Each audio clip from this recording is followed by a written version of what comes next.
حضرت موسیٰ علیہ السلام کا زمانہ مبارکہ ہے۔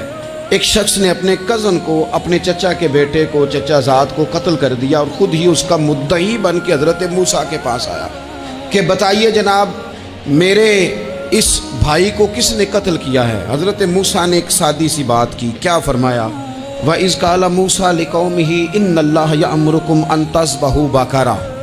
حضرت موسیٰ علیہ السلام نے اپنی قوم سے کہا کہ اللہ تمہیں حکم دیتا ہے کہ ایک گائے ذبح کرو، گائے کا کچھ حصہ مقتول کو مارو، وہ خود اٹھ کے بتا دے گا مجھے کس نے قتل کیا ہے۔ یہ پہلا سپارہ ہے قرآن مجید کا، آپ اس کو دیکھ لیں، یہ آیت نمبر 67 سے شروع ہو رہا ہے۔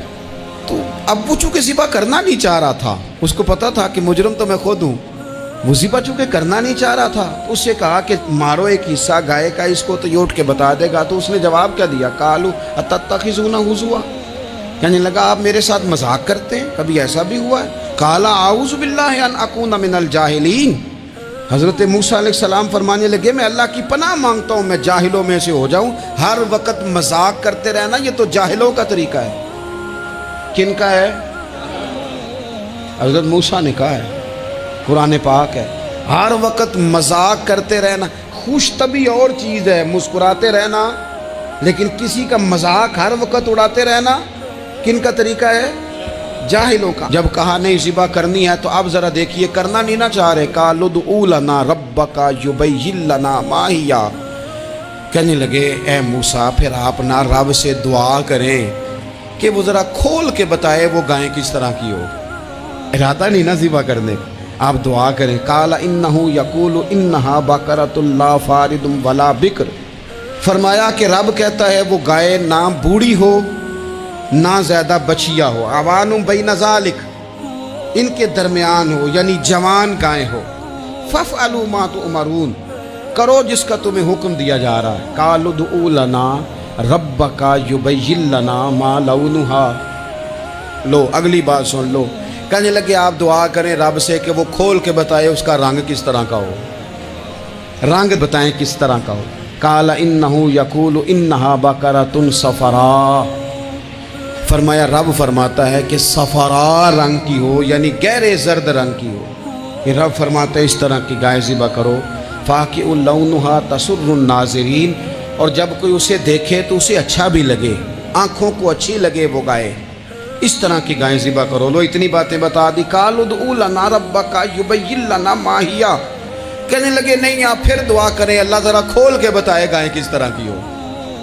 ان البقرہ تشابہ علینا، ہمیں ذرا گائیں پر شبہ پڑ گیا ہے کس طرح کی ذبح کرنی چاہیے۔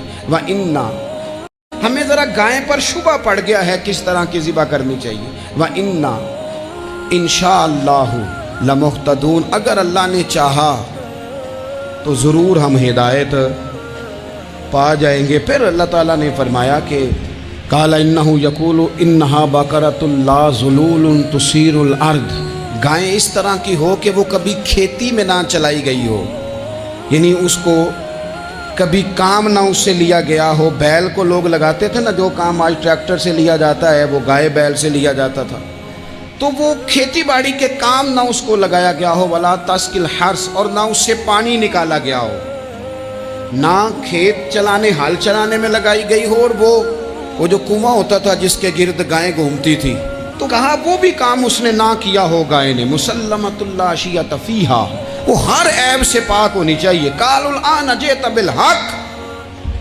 اب کہنے لگے اب آپ صحیح بات لے کے آئے، اب سوال ختم ہو گئے نا، کہنے لگے اب آپ بات فذبحوہا، انہوں نے ذبح کر دی۔ وما کادوا یفعلون، پر ایسا کرتے نظر آتے، لگتا نہیں تھا کریں گے ذبح پر ذبح۔ اچھا یہ گائیں پھر ملی کیسے؟ امام خازن کہتے ہیں کہ ایک نیک آدمی تھا، تو اس کا آخری وقت آ گیا تو اس کے پاس جو کل جمع پونجی تھی وہ ایک بچیا تھی، گائیں کی بچی، بچیا ویڑی، اس کے پاس وہ ایک بچیا تھی صرف۔ تو اس نے اس طرح کیا کہ اس کی گردن پر ایک مہر لگائی، اللہ کے نام پر بطور امانت اس نے اس کو جنگل میں چھوڑا، کہا یا اللہ میرا بیٹا ایک ہی ہے وہ بھی چھوٹا ہے، اس کی حفاظت کرنا اور میرے بیٹے کو پہنچا دینا۔ بچہ بالغ ہو گیا، اس کی ماں نے کہا بیٹا جو امانتیں رب کے پاس رکھوائی جائیں نا ان میں خیانتیں نہیں ہوا کرتی، جا جا کے جنگل میں آواز دے تیری گائے واپس آ جائے گی۔ اس نے جا کے جنگل میں آواز دی کہ وہ جو میرے باپ نے امانت رکھوائی تھی وہ کدھر ہے؟ وہ نشان لگی ہوئی گائیں دوڑتی ہوئی اس کے پاس آئی۔ واللہ خیر الرازقین، جب رب بندوبست کرے، جب اللہ بندوبست کرے تو پھر معاملہ اور ہوتا ہے۔ وہ گائے آ گئی۔ اب اس نے کیا کیا اس نوجوان نے کہ وہ گائے گھر لایا، ماں سے آ کے کہا کہ اماں یہ تو اللہ نے فضل کر دیا۔ ماں کہنے لگی پتر حالات ہمارے خراب ہیں، منڈی میں لے جا اسے بیچ دے، لیکن سودا میری مرضی کے بغیر طے نہ کرنا۔ کس کی مرضی کے بغیر؟ کس کی؟ اماں کی مرضی۔ اور سنو یار، تھے کچھ لوگ جن کو لوگوں نے تانے بھی دیے کہ تم ماں کے پیچھے لگ گیا ہے، لوگوں نے بڑا کچھ کہا، پر جو ماں کی مرضی پہ لگیں ناکام نہیں ہوتے زندگی میں۔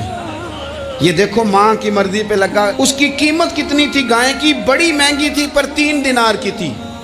منڈی میں لے گیا، 3 دینار اس کی قیمت لگ گئی۔ تو ماں نے کہا تھا میری مرضی کے بغیر سودا نہ کرنا۔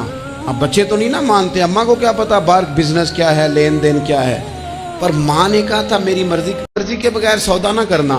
اب بچے تو نہیں نہ مانتے، اماں کو کیا پتا باہر بزنس کیا ہے، لین دین کیا ہے، پر ماں نے کہا تھا میری مرضی۔ بندہ دے رہا ہے اسے 3 دینار، اس نے کہا جی میں نے طے تب کرنا ہے، ڈن تب کرنا ہے، پہلے اماں سے پوچھنا ہے۔ گھر جا کے اماں سے پوچھا، اماں کہنے لگی دے دے۔ واپس آیا تو اس نے کہا کہ میں 6 دینار دیتا ہوں پر میری شرط ہے، ماں سے نہیں پوچھنا۔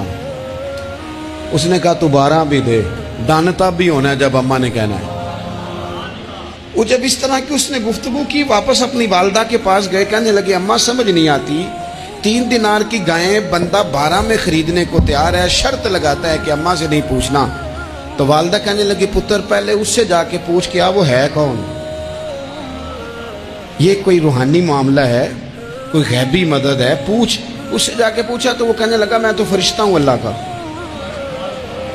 تو نے گائیں بیچنی نہیں، اس لیے کہ تیرا باپ بھی نیک ہے، تیری ماں بھی نیک ہے، رب تیرے رزق میں برکت پیدا فرمانا چاہتا ہے۔ ماں باپ نیک ہونا رزق میں برکت ہو جاتی ہے۔ ماں باپ نیک ہو، ان کی صالحیت کا اثر پہنچتا ہے بچوں تک۔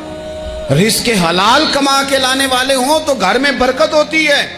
جا کے کہا کہ تیرے ماں باپ نیک تھے، اسے نہ بیچنا گائے کو، تو کیا کریں؟ کہنے لگے بنی اسرائیل والے سوال کر کے خود مشکل میں آ گئے۔ اب وہ ایسی گائے جو جوان بھی ہو، یہاں تو ہر غریب آدمی اپنی گائیں یہاں لگا دیتا ہے، کھیتی باڑی میں یہاں لگا دیتا ہے، کنویں میں پانی نکالنے میں، تو یہاں تو ہر ایک کی گائیں، تو ایسی گائیں جس کا رنگ بھی اتنا پیارا ہو، زیادہ بوڑھی زیادہ بچی بھی نہ ہو، اور ابھی تک کھیت میں بھی نہ لگی ہو، وہ سوائے تیرے کہیں نہیں ہے۔ اس نے کہا چل پھر مہربانی کر بتا میں کتنے کو دوں گائیں، اگر وہ آ جائیں تو کتنے کو بیچنی ہے؟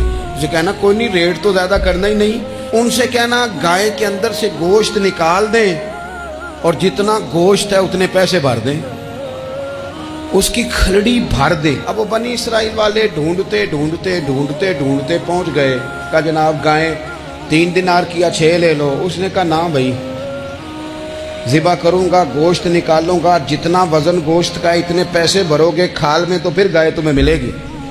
اب مجبور تھے، کیا کرتے؟ ابن کثیر حدیث لائے ہیں، امام سیوطی نے در منصور میں بھی لکھی ہے، نبی پاک صلی اللہ علیہ وسلم نے فرمایا سنو جوانوں، اور اسے دل کی تختی پہ لکھو، نبی پاک علیہ السلام نے فرمایا اگر بنی اسرائیل والے زیادہ سوال نہ کرتے تو اتنی مشکل کا شکار نہ ہوتے۔ انہوں نے سوال اتنے کیے کہ چارہ نہیں ہے اب ان کے لیے، چارہ نہیں ہے اب ان کے لیے کہ یہ ادھر ادھر جا سکے، مجبوری بن گئی۔ یہی